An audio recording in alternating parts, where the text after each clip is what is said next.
오늘 설교는 지난주 성가대 찬양 십자가를 질 수 있나 이 찬양을 듣고 제가 연금을 받고 준비했습니다. 성가대 감사합니다. 사순절 세 번째 주일입니다.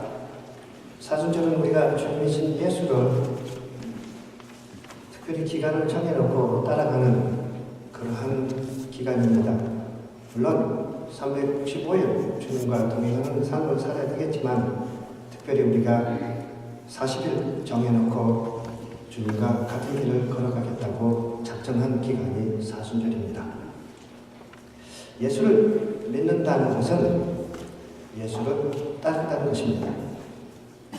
예수를 따른다는 것은 예수가 걸었던 그 길을 같이 걸어간다는 의미입니다. 그러면 예수께서 걸어가신 길은 어떤 길인가? 그 길이란 예루살렘으로 인도되는 길을 말합니다. 그리고 예루살렘이란 당시 정치와 종교 권력과 예루살렘으로 갈 길이란 당시의 정치와 종교 권력과 맞서는 장소다라고 이해하시면 됩니다. 그래서 예루살렘은 죽음의 장소요, 그러므로 부활의 장소인 것입니다. 오늘 본문으로 채택된 마가복음 8장 31절에서 38절 말씀 이전에 나오는 에피소드는 우리가 잘 아는 베드로의 고백, 예수께서 너희는 나를 누구라 하느냐라는 그 질문에 대한 베드로의 고백, 주는 그리스도시요 살아계신 하나님의 아들이다 라는 그 말씀이 나옵니다. 즉 주는 그리스도시요 살아계신 하나님의 아들이다 라는 그 고백 바로 다음에 나오는 에피소드가 우리가 읽은 오늘 본문인데, 거기에서 예수는 자기 자신의 운명에 대해서 최초로 발설합니다. 즉 베드로가 예수가 그리스도다, 예수가 하나님의 아들이다, 메시아다 라고 했을 때 그 뜻이 무엇인가? 라고 말씀해 준다는 것입니다. 간단히 요약하면 예수는 예루살렘에 가서 권력자들의 손에 저용당할 것이다 라고 말씀하십니다. 8장 31절입니다. 그때에, 여기서 그때는 베드로가 예수를 보고 당신이 그리스도요 라고 말할 그때에 예수께서는 사람의 아들이 반드시 많은 고난을 받고 원로들과 대사제들과 율법학자들에게서 버림을 받아 그들의 손에 죽었다가 사흘 만에 다시 살아나시게 될 것임을 제자들에게 가르쳐 주셨다라고 기록되어 있습니다. 이 구절을 흔히들 예수의 첫 번째 순환 예고라고 명명합니다. 마가복음에 의하면 이 첫 번째 예수의 순환 예고 이후에 두 번에 걸쳐서 예수는 같은 내용을 가지고 예고하는 그런 내용이 나옵니다. 9장 31절 그리고 10장 32절에서 34절에 기록되어 있습니다. 즉 8장에서 한 번, 9장에서 한 번, 그리고 10장에서 한 번 이렇게 세 번에 걸쳐서 예수는 자신이 권력자들에게 순환을 받고 죽음을 당하고 부활할 것임을 예고했다는 것입니다. 9장입니다. 그는 제자들에게 사람의 아들이 잡혀 사람들의 손에 넘어가 그들에게 죽었다가 사흘 만에 다시 살아날 것이다 라고 일러주셨다 라고 기록됩니다. 10장입니다. 예수의 일행이 예루살렘으로 올라가는 길이었다. 그때 예수께서 앞장 서서 가셨고 그것을 본 제자들은 어리둥절하였다. 그리고 그 뒤를 따라가는 사람들은 불안에 쌓여 있었다. 예수께서 다시 12 제자를 가까이 불러 장차 당하실 일들을 일러주셨다. 우리는 지금 예루살렘으로 올라가는 길이다. 거기에서 사람의 아들은 대사제들과 율법학자들의 손에 넘어가 사형 선고를 받고 다시 이방인의 손에 넘어갈 것이다. 그러면 그들은 사람의 아들을 조롱하고 침뱉고 채찍질하고 마침내 죽일 것이다. 그러나 사람의 아들은 사흘 만에 다시 살아날 것이다. 10장에 나오는 순환고지에서는 예수와 제자들이 예루살렘 성을 향하여 올라가고 있음을, 그리고 예루살렘이 최종 종착지임을, 그리고 대제사장, 율법학자, 그리고 장로 그룹에 의해서 그들로 대변되는 성전 권력에 의해서 예수는 이방인들, 다시 말하면 로마 제국의 권력에 넘겨져 죽음을 당할 것임을 예고합니다. 그런데 이 각각의 순환 예고 이후에 바로 어떤 가르침이 등장하는데, 그것은 예수를 따른다는 것이 도대체 어떤 의미인가, 이것을 말해주고 있습니다. 다시 말하면 첫 번째 8장의 순환 예고 이후에 어떤 가르침이 나오고, 두 번째 9장에서 순환 예고가 나오고 또 가르침이 나오고, 세 번째 순환 예고가 있고 가르침이 나온다는 것입니다. 8장의 순환 예고 이후에 예수는 제자들과 군중을 향하여서 다음과 같이 말씀하십니다. 나를 따르려는 사람들은 누구든지 자기를 버리고 제 십자가를 지고 따라야 한다. 예수를 따른다는 것, 예수를 믿는다는 것은 자기를 먼저 부정하고 자기를 부인하고 자기의 십자가를 지는 것이랍니다. 남의 십자가가 아니라 자기의 십자가를 지는 것입니다. 여기서 1세기 기독교인들에게 오늘날 우리들이 생각하는 십자가 말고 1세기 기독교인들이 생각하는 십자가가 무엇을 의미하는지 한번 살펴보겠습니다. 그들에게 있어서 첫째로 십자가는 제국의 형벌에 의해서 처형을 받는다라는 의미입니다. 1세기에는 오직 로마 제국만이 십자가형을 언도할 수 있었고 또 집행할 수 있었습니다.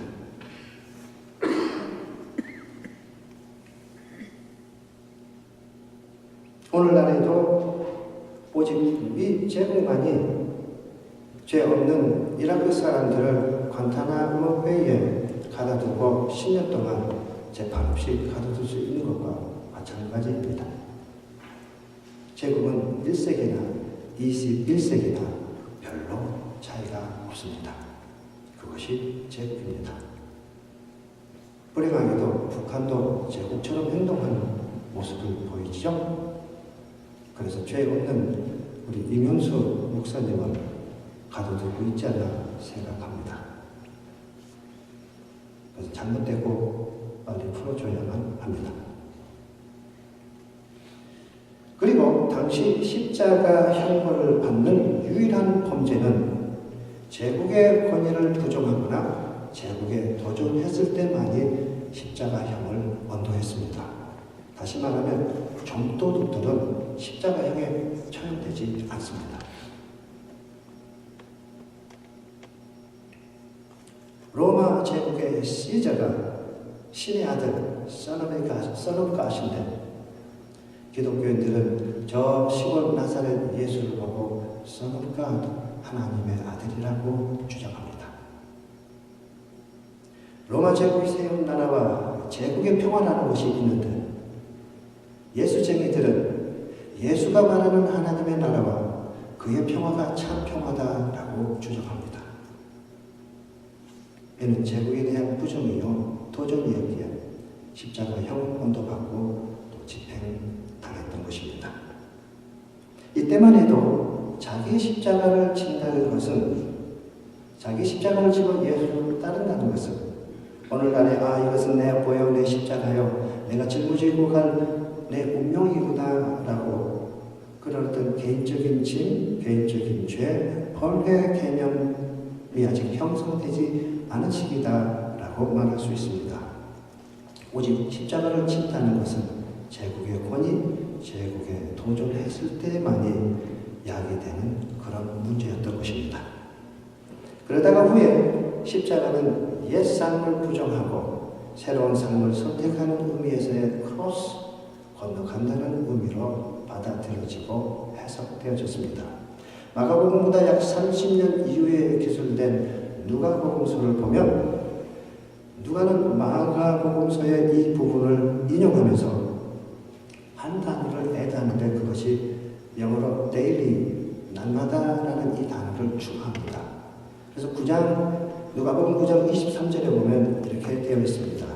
나를 따르려는 사람은 누구든지 자기를 버리고 매일 제 십자가를 지고 따라야 한다. 십자가의 도를 개인적인 일상성 속에서 매일매일의 삶 속에서 겪고 견뎌내면서 자기 자신이 변화되어 가는 그런 개인의 삶으로 어떤 정치적인 투쟁이나 도전에서 개인의 삶으로 30년이 지나니까 바뀌게 되는 것입니다. 예루살렘을 향하는 길, 그 도상에서의 예수의 두 번째 순환 예고 이후의 가르침은 마가복음서는 다음과 같이 기술합니다. 그들은 가버나움에 이르렀다. 예수께서는 집에 들어가시자 제자들에게 길에서 무슨 일로 다투었느냐 하고 물으셨다. 여기서 길이란 역시 예루살렘 도상, 예루살렘을 향하는 길 위에서 당신들은 무슨 문제를 가지고 다투었느냐라고 묻는 것입니다.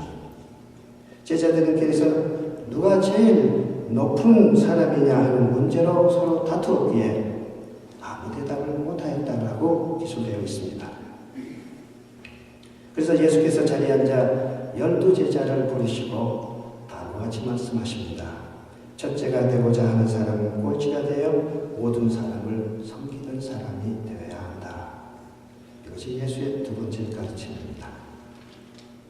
여러분, 이런 성고를 문자적으로 읽고 여러분의 자녀들 혹은 여러분의 손자들에게 가르치겠습니까?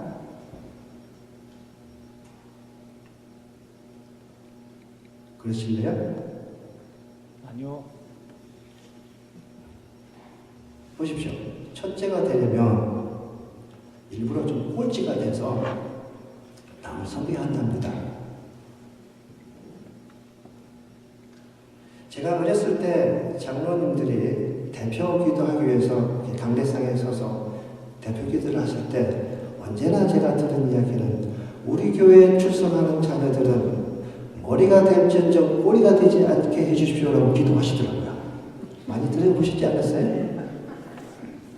그러면 한번 생각해 보십시오. 다들 머리가 되고 몸통도 없고 손도 없고 꼬리가 없으면 그 사회가 뭐가 되겠어요? 이제는 우리도 이렇게 좀 성숙하게 기도합시다. 머리도 중요하고 꼬리도 중요하다. 그렇잖아요? 그런 식의 개념으로 바뀌어야 되는 거죠. 우리 자식들만 머리가 되면 뭐가 됩니까? 그러니까 교회가 맨날 싸우고 투닥투닥 하는 거예요. 다 머리만 살아있습니다. 여간 예루살렘을 향하는 길 위에서 제자들이 꿈꾸는 이상은 예수와 더불어 예루살렘에 가면 높은 한 자리 차지할 것 같은데 누가 제일 높은 자리 차지할 것이냐라는 것이 관심사였다는 것이죠.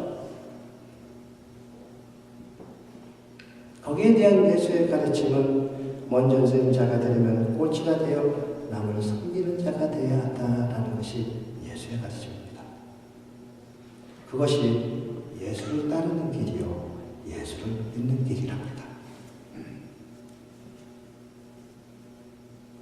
예수의 세 번째 순환 고지 이후 예수의 이너서클에 해당되는 제자 중에 야고보와 요한이 예수께 와서 선생이요, 당신께서 예루살렘에 갔으면 영광을 받으실 텐데 우리 둘 하나는 오른편에 또 다른 하나는 왼편에 앉게 해주십시오 라는 간청을 하는 사건이 나옵니다. 거기에 대한 예수의 가르침은 다음과 같습니다. 예수께서는 너희가 청하는 것이 무엇인지나 알고 있느냐? 내가 마시게 될 잔을 마실 수 있으며 내가 받을 고난의 침례를 받을 수 있단 말인가? 라고 묻습니다. 여기서 잔과 세례는 죽음을 상징합니다. 내가 가는 길이 영광의 길이 아니요 죽음의 길인데 그 피의 잔과 고난의 세례를 너희들이 진정 맛볼 수 있단 말인가? 라고 예수를 따른다는 것은 잔과 세례로 대표되는 죽음을 맞이하는 것입니다. 계속해서 마가복음 10장 42절에서 44절을 읽어봅니다. 너희도 알다시피 이방인들의 통치자로 자처하는 사람들, 즉 이방인들로부터 위임을 받아서 직접 통치하는 대제사장들, 서기관들, 그리고 율법학자들, 그리고 장로들, 이들이 백성을 강제로 지배하고 또 높은 사람들은 백성을 권력으로 내리누른다. 그러나 너희는 그래서 안 된다. 오늘날로 표현하면 너희들이 갑일지라도 갑질하면 안 된다. 너희 사이에 누구든지 높은 사람이 되고자 하는 사람은 남을 섬기는 사람이 되어야 하고 으뜸이 되고자 하는 사람은 모든 사람의 종이 되어야 한다. 누군가는 높은 자리에 올라갑니다. 또 사람은 누구나 다 높은 자리에 올라가고 싶어합니다. 그랬을 때 예수를 믿는 사람들은, 예수를 따른다는 사람들은 낮은 곳으로 종의 신분으로 모든 사람을 섬기는 그런 자세를 가지고 통치하거나 지배해야 된다는 것입니다. 그러면 바로 그것이 하늘나라요 천국이지 않겠습니까? 그러면 우리가 이 땅에서도 천국을 맛볼 수 있는 것입니다. 10장에서의 예수의 가르침은 9장 35절의 말씀과 거의 같고 다만 장황하게 설명했을 뿐입니다. 마가복음서에는 장장 3장에 걸쳐서 예수를 따른다는 것에 대한 의미를 3번의 예수의 순한 예고와 가르침으로 가르치십니다. 그런데 마가복음서는 제가 물 좀 마시랍니다.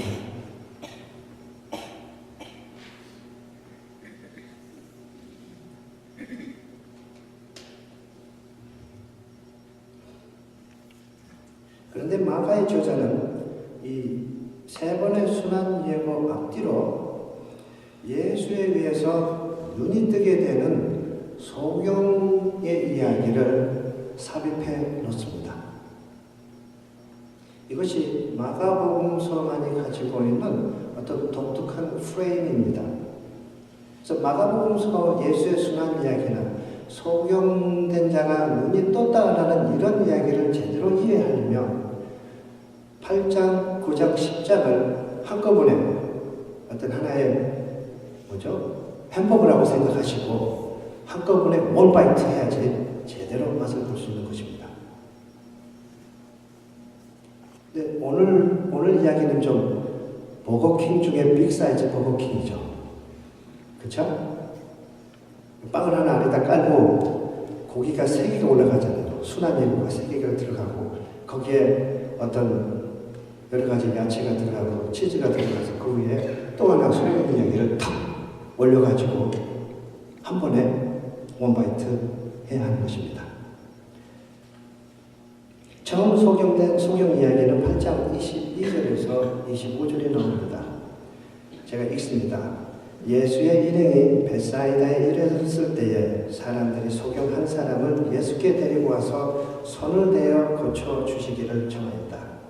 예수께서는 소경의 손을 잡고 마을 밖으로 데리고 나가서 그의 두 눈에 침을 바르고 손을 얹으신 다음 무엇이 좀 보이느냐 하고 물으셨다. 그러자 그는 눈이 뜨면서 나무 같은 것이 보이는데 걸어다니는 걸 보니 아마 사람들인가 봅니다 라고 대답하였다. 예수께서 다시 그의 눈에 손을 대시자 눈이 밝아지고 완전히 성해져서 모든 것을 똑똑히 보게 되었다 라고 끝냅니다. 이 소경의 눈이 밝아진 바로 다음에 나오는 기사가 베드로가 예수는 그리스도시요 살아계신 하나님의 아들이라는 고백이 나오는 에피소드입니다. 다시 말하면 베드로의 눈이 밝아져서 예수를 똑똑히 보고 똑똑히 고백한 것입니다. 그리고는 제가 말씀드렸듯이 그 이야기 다음에 예수의 세 번째 순환 고지와 세 번째 가르침이 나오고, 그리고 그 이야기를 총정리하는 또 다른 이야기로서 또 다른 소경 이야기가 첨가됩니다. 여리고를 지나 예루살렘에 거의 이르렀을 무렵에 바디메오라고 하는 소경 거지가 예수께 간청한다. My teacher, let me see again. 영어 본문은 이렇게 되어 있습니다. 우리말 성경에는 선생님, 제 눈을 뜨게 해주십시오 라고 되어 있는데, 영어 성경을 제가 읽어보니까 My teacher, let me see again. again이 들어가더라고요. 아시겠어요? 과거에 눈 뚱친 거예요. 근데 어떻게 살다 보니까 다시 소경이 된 거죠. My teacher, let me see again. 원래 소경이 아니었습니다. 예수를 따른다는 것이 뭔지 모르고, 예수를 따르면 큰 영광이나 얻을 것처럼, 높은 자리에 부자가 되는 것처럼 생각하고 따르는 사람들이 소경 아닐까요? 이거 말하는 거예요, 지금.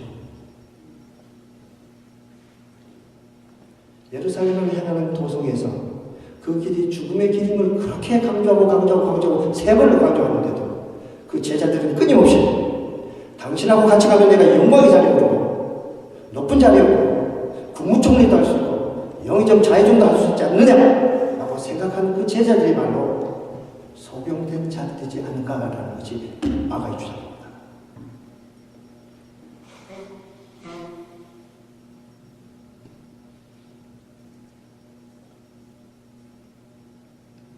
지금 우리는 어떤 자세로 예수를 믿고 예수를 따르는지요? 우리의 눈이 감겨져 있는지 떠 있는지 한번 점검해 봅시다. 성서에서 특히 오늘 본문을 통해서 마가복음이 우리에게 주어진 메시지는, 소경이 눈을 뜬다는 것은 예수의 길을 바로 본다는 것이요, 예루살렘으로 향하는 길의 본질이 무엇인가를 내가 바로 알고 깨닫고 따른다는 것이지, 단순히 눈 감은 소경이 눈이 떴다, 그렇게 믿고 싶어, 그렇게 믿으십시오. 그게 좋으면 그렇게 믿으십시오. 근데 이 세상은 그렇지 않은 소경들이 더 많지 않습니까? 눈은 떠 있는데 소경으로 사는 사람이 더 많다는 거예요. 뭔가에 눈이 먼 사람들, 다시 소경으로 되돌아간 사람들, 초심을 잃어버렸다고 하는 사람들, 그들 중에서 참으로 예수의 길을 따르기를 원하는 바디메오 같은 사람이 My teacher, let me see again 하고 간청하는 것입니다. 예수께서 말씀하십니다. 가라! 내 믿음이 너를 구했다. 그래서 소경 바디메오의 눈이 즉시 떠져서 예수의 길을 같이 동행했다라고 오늘 말씀이 끝을 맺습니다. 잠시 침묵하시겠습니다.